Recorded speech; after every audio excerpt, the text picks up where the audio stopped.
Hey, welcome everyone to podcast number 2 for Newheart.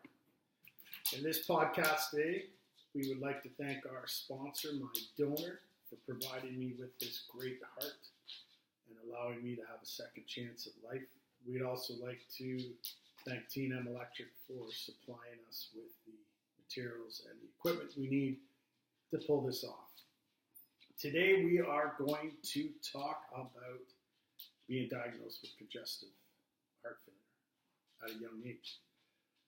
If you hear some clipping, that's one of my soft little critters walking around. We had to let them upstairs because they were upset with us because we were doing a podcast without them. So when I was 34 years old, I went into the hospital and I had an issue with not being able to sleep at night. Okay. And when I first went in, it was at night, later on at night, say, I don't know, after dinner. I was given a puffer and sent on my merry way. I went to the Shoppers up the street a week later and asked the pharmacist if there was any medication in the puffer because I wasn't getting any better. When I was told that there wasn't, I went back to the hospital to see if I could get something with some medication. I then found out that I had a 200 plus beat per minute. My blood pressure had tanked and I was on my way to this wonderful journey to heart transplant. That night when I was in hospital, I was given a meal just doused with sodium. The next day, I was given an echo and an x-ray. And the echo showed that my heart was severely enlarged. I was then sent to Kitchener, Waterloo in Ontario, where I would eventually meet Dr. Stuart Smith. And Dr. Stuart Smith would later introduce me to Heather Ross, Dr. Heather Ross.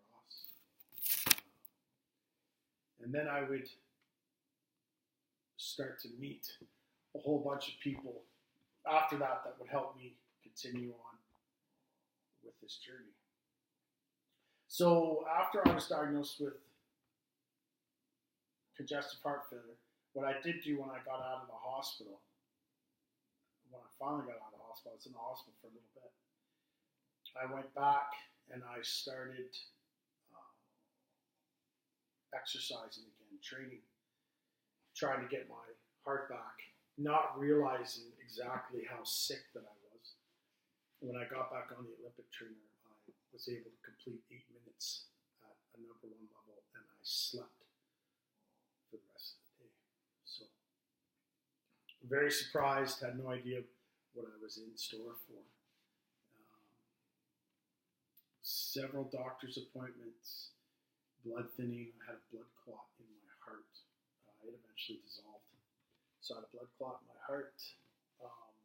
And I had to, there's one of my furry critters right there. And then I had to start a whole new diet. So that was 1,500 milligrams or less of sodium a day. We stuck with 1,000 or less. 1,500 milliliters of water or any fluid, ice cubes. Ice cream is considered a fluid, which I don't agree with at all. But ice cream is pretty high in sodium. I was able to continue on with work and move forward with work. And basically it was just constant, I was just constantly trying to stay healthy all the time. So,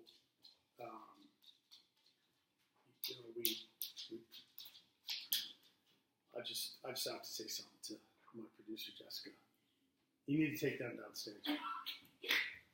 So, what we then did was we followed Dr. Stewart's routine, and I ended up going down to Toronto. I met Heather Ross and her team, and I was introduced to Dr. McDonald, who is the doctor who eventually got me my heart. I then I had the first defibrillator about 2 or 3 years in.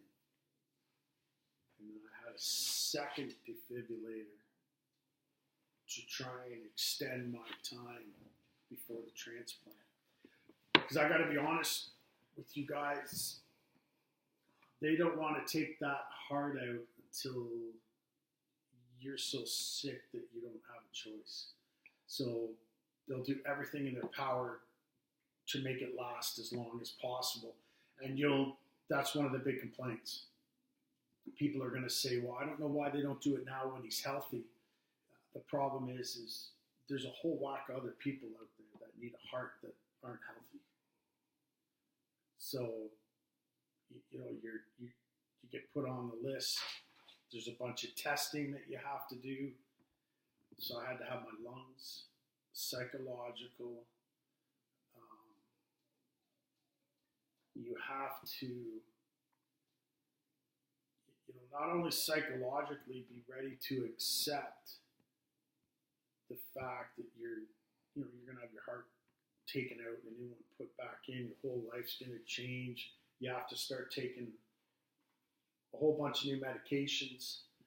You also have to accept the fact that heart could come from anybody. So when they're looking at organ donors, they don't care what race that person is or what sex that person is. So if you're a male, you could get a heart from East Indian woman. I mean, size matters, and so does the blood type. But that whole time that you're doing your sickness before transplant is a great time to prep both emotionally and physically. Okay? So that means financially getting ready, because it's way more money than you expect. And even in Canada, we get lots that's covered, but there's hotel, meals, all sorts of stuff. It's just endless. Gas, parking. Like our hospitals in Canada, the parking costs at our hospitals in Canada is ridiculous. The person staying there for a week, it can be way over $150 just to stay with their loved one for the week. In some cases, it's robbery. But anyway, we won't get into that. Your diet, you want to get in check, because when you come out, you're going to need to eat healthy when you come out, because your body needs that nutrients.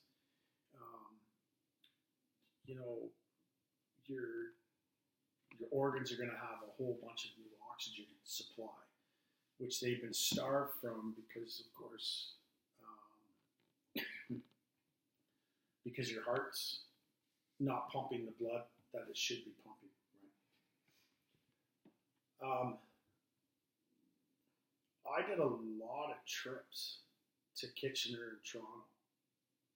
Probably, I think in some cases I was going to Toronto every week. I had a lot of throat catheters, so that's all the marks. I don't know if it's not really coming up. They're all there. I'll zoom in on once.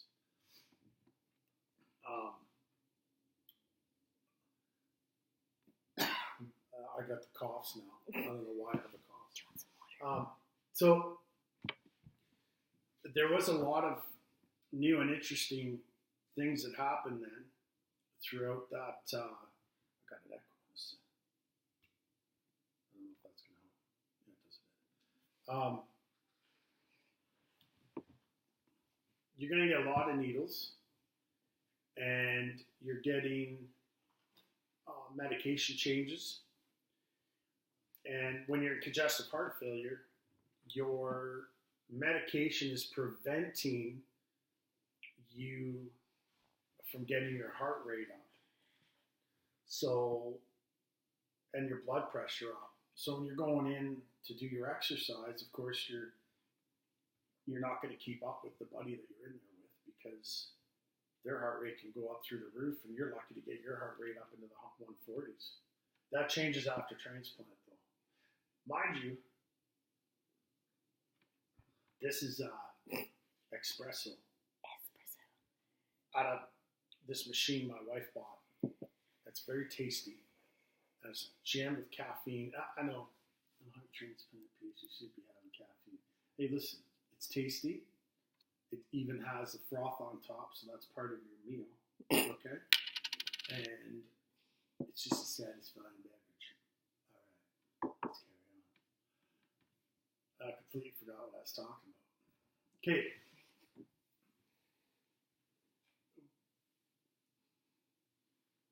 I had somebody send me a question on Instagram, and I'm trying to remember who it was. And they asked how I was getting my heart rate up over 130. Now, I don't know, they could be on inhibitors, because they might have something with their heart. Maybe they've got a restricted muscle. They've got something to do with a restricted passage or something like that. Maybe they're doctors. They might be new. I haven't had a chance to really dive into what that person was asking me. Before I had my transplant, though, the best I could do was about 148. Is a number that pops into my head. And I was on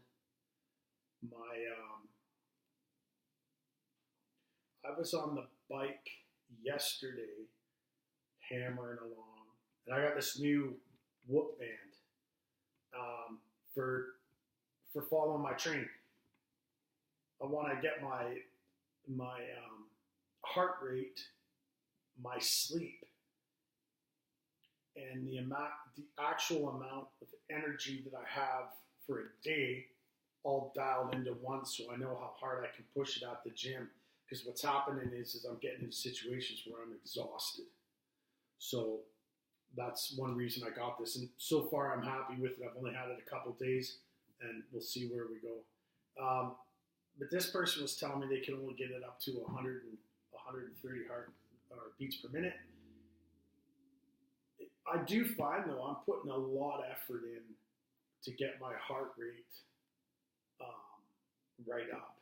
So I'm not sure what type of workout that they're doing. We're going to do one of my exercise routines, training routines, and we're going to video it.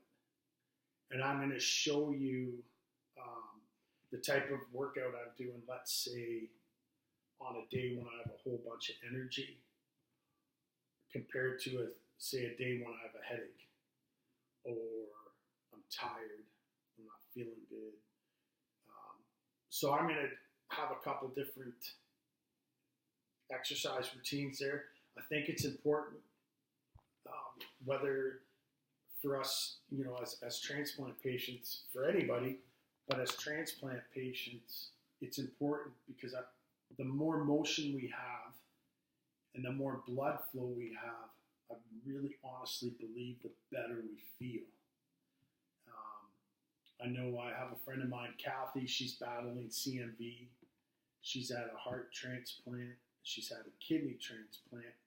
And she's still doing 7K on the bike a day if she can. Sorry, 7 minutes, not 7K. And 7 minutes is unbelievable. It's fantastic. I think that's really important for the transplant patients. So there, I just got off topic again. The congestive heart failure, I was lucky because I had a long go before my transplant, so I had a lot of preparation. I did get myself into really good shape. Then I had the defibrillator, Then Heather Ross told me no more hockey, no more soccer, no more heavy lifting weights. So that was the end of that routine. I maintained a certain level of performance and a certain level of endurance. I'm really, really glad that I did that, because when I went in for transplant, I lost everything. My lowest weight in transplant was 200 or 172 pounds, and there was nothing left of me. In fact, my wife came in to see me one day in the hospital, and she barely even recognized me. So you can lose that weight real quick in there. So when you have the congestive heart failure, when you're coming into that congestive heart failure, and you're getting ready for your transplant, try and stay as active as you can, eat really well, keep on those meds, and listen to your doctors and what they're telling you. I know that sometimes we break the rules. I've broken a couple of rules,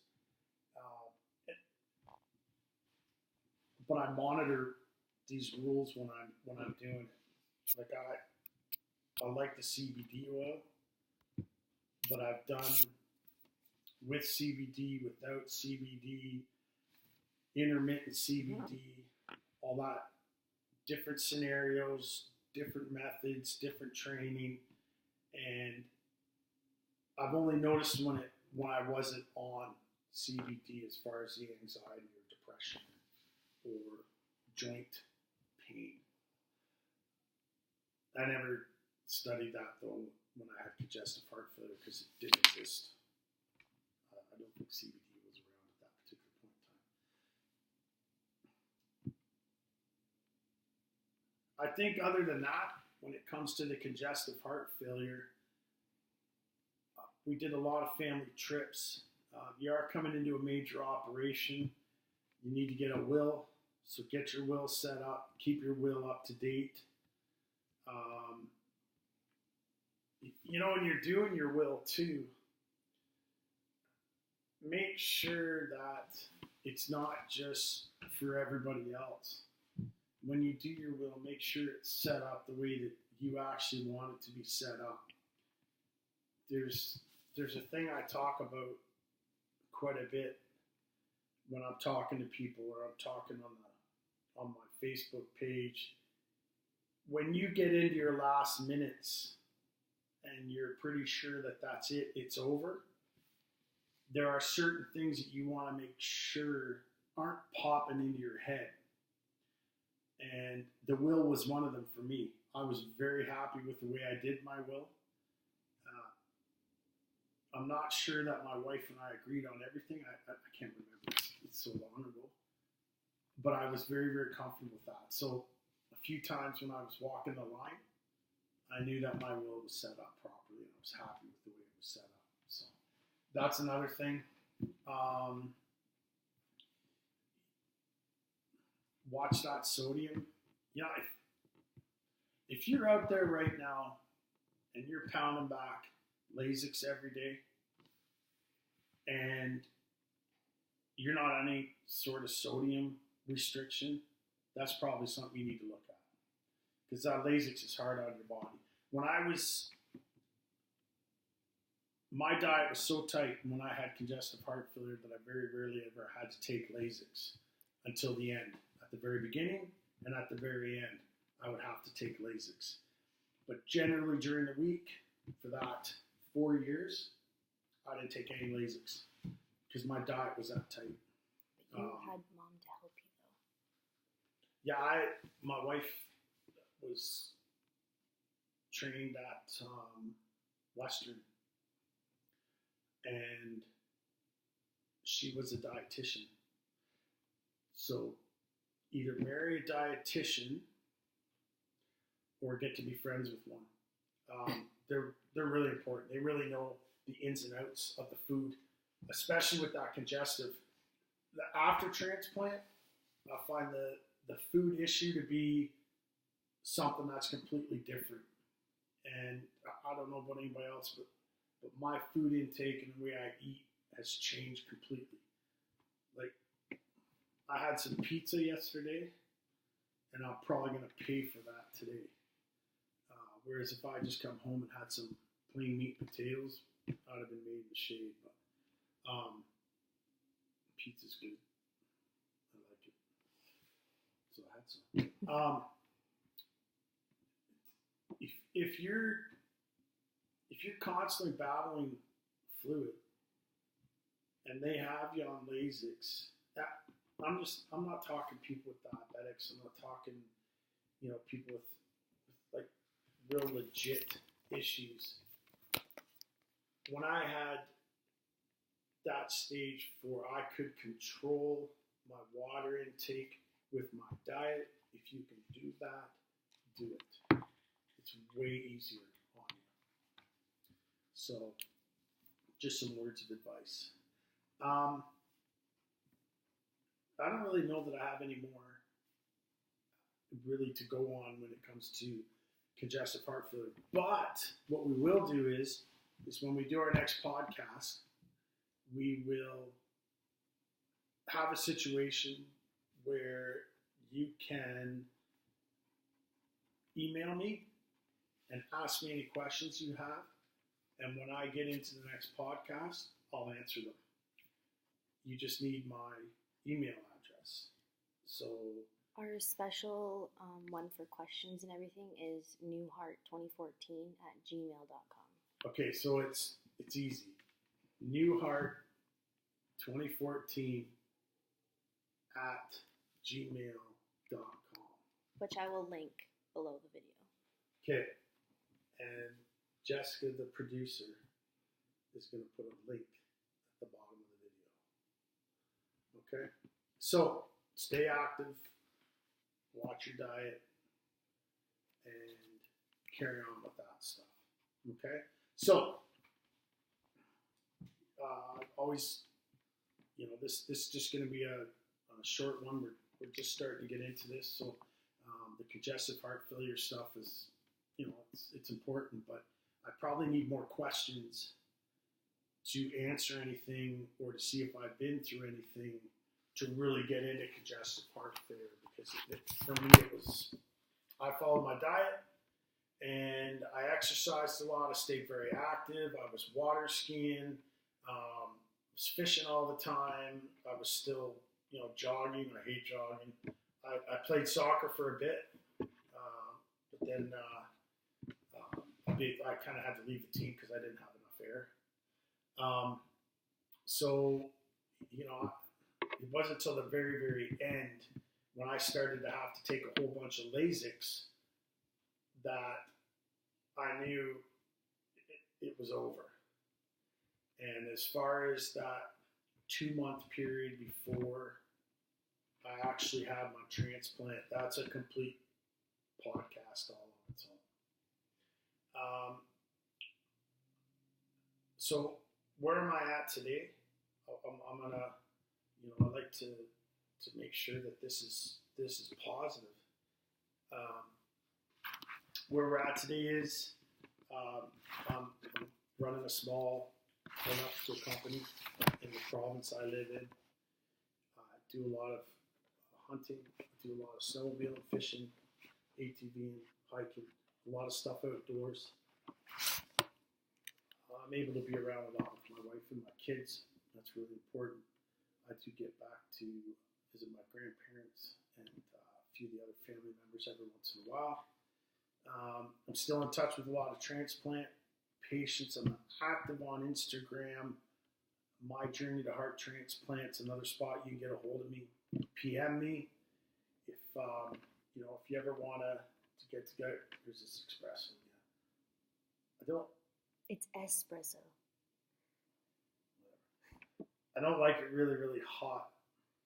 But I'm not a huge fan of it really, really cold, because for whatever reason, when they cut your vagus nerve, it changes how your teeth and your tongue and your hands and your feet react to temperature. So you get in the shower and you think, oh yeah, the water's nice. And you put one foot in there and it feels like you've stepped into lava.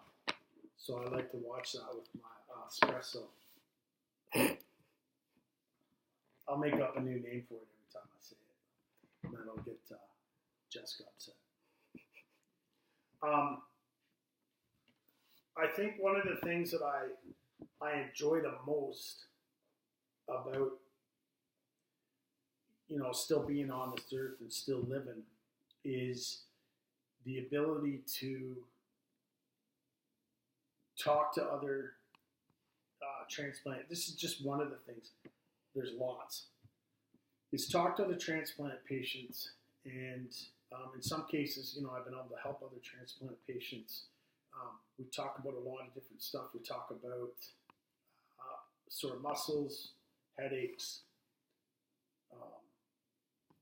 food issues, issues with our kids. Some of our kids can be affected differently. All three of my kids were all affected differently from the transplant. And they were all, except for my youngest, they were all pretty aware of what was going on. So, one of the things I like to do is talk about it. And I think I kind of owe that to my donor to try and help other people. The last time I was in Toronto, I met a couple of LVAD patients. Now they were, what they call them, destination LVAD patients. So they didn't think they'd ever qualify for a heart transplant. The one guy, he kind of had a young family, and the other gentleman, he's a bit older. He's probably around 60, I don't know, which isn't that old. And he was hoping for another, if he could get another 8-9 years out of life, he thought that'd be fantastic. I think with the LVAD, though, I think he can get a lot more than that. I had 2 put in the span of a month, so I'm pretty sure you can have 2 put in. I don't know that for a fact, though. Can you have 2 LVADs put in? We'll get a fact check on that, so I'm not like an idiot and making things up. I've been very fortunate. I've met, I've known some good people in my life, and I've met some new good people.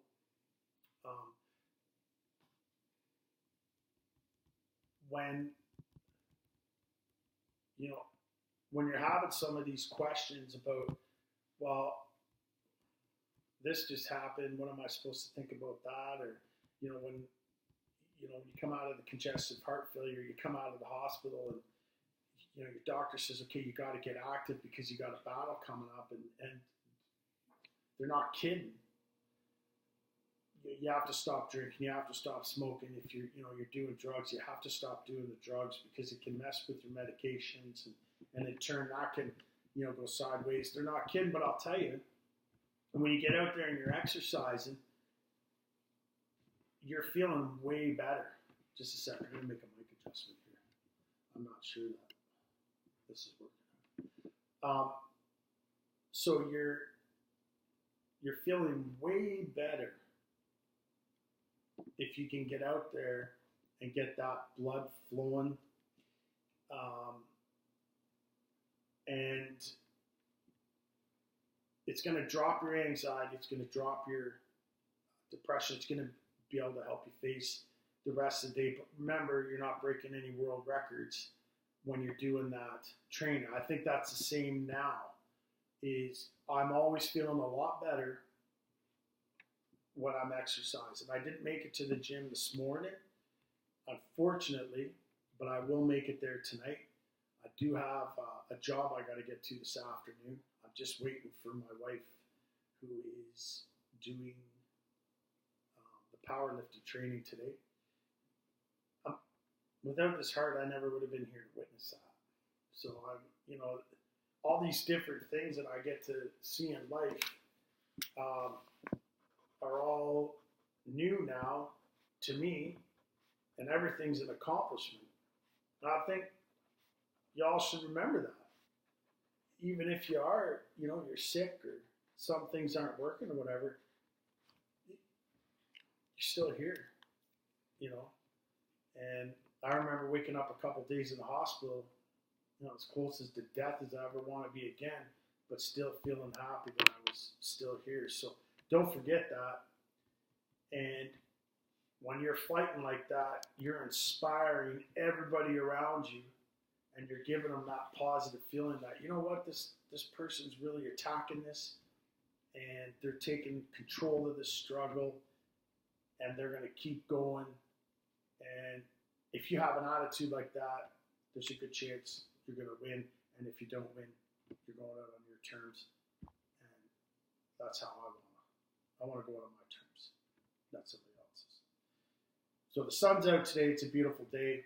I think it's only like -2 or -3. We just got out of a heck of a cold snap, which is typical for us up here. Thank goodness for natural gas. Otherwise, we would have had to fill the whole yard up out back with wood. Which now, because of my heart transplant, I can do, by the way. I've got a funny story about that for a future episode. When I was in the gym yesterday, when I went in the morning, I wasn't feeling very good. I was tired, and I also had a headache. I came out, headache was gone. I was feeling way better, and I was at a point where I was ready to take on the rest of the day. We went and got work done, and I functioned right up till 8:30 last night. I was up at 5 o'clock in the morning, so I think that's pretty good for anybody. Never mind a heart transplant patient. And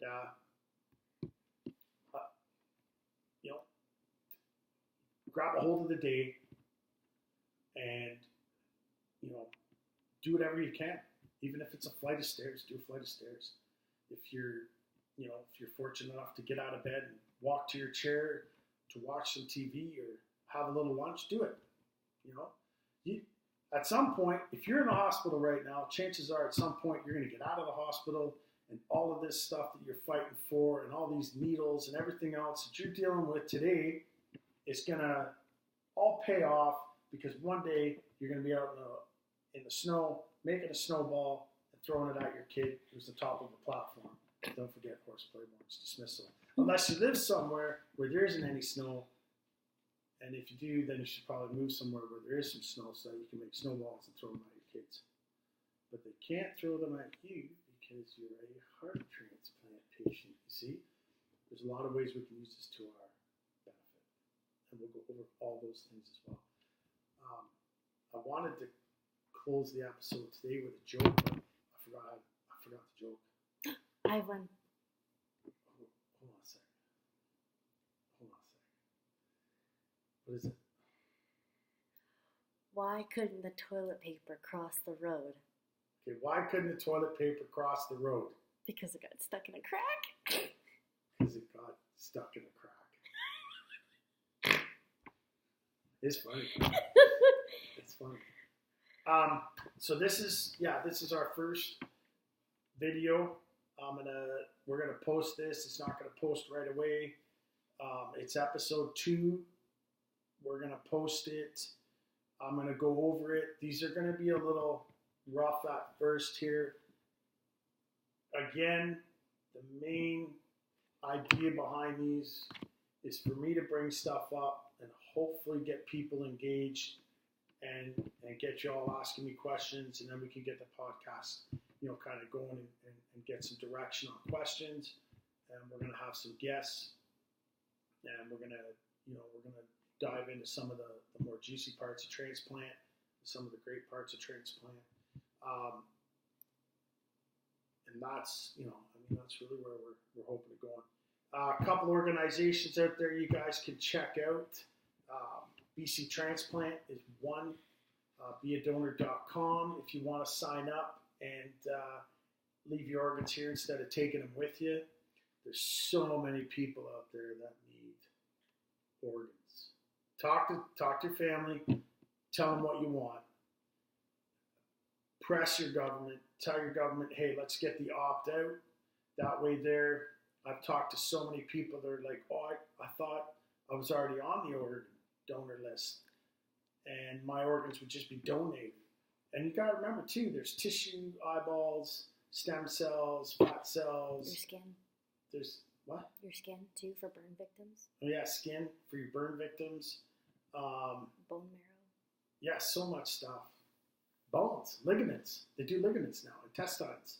I was reading about a baby who got intestines out of a smaller child. And this baby never would have lived.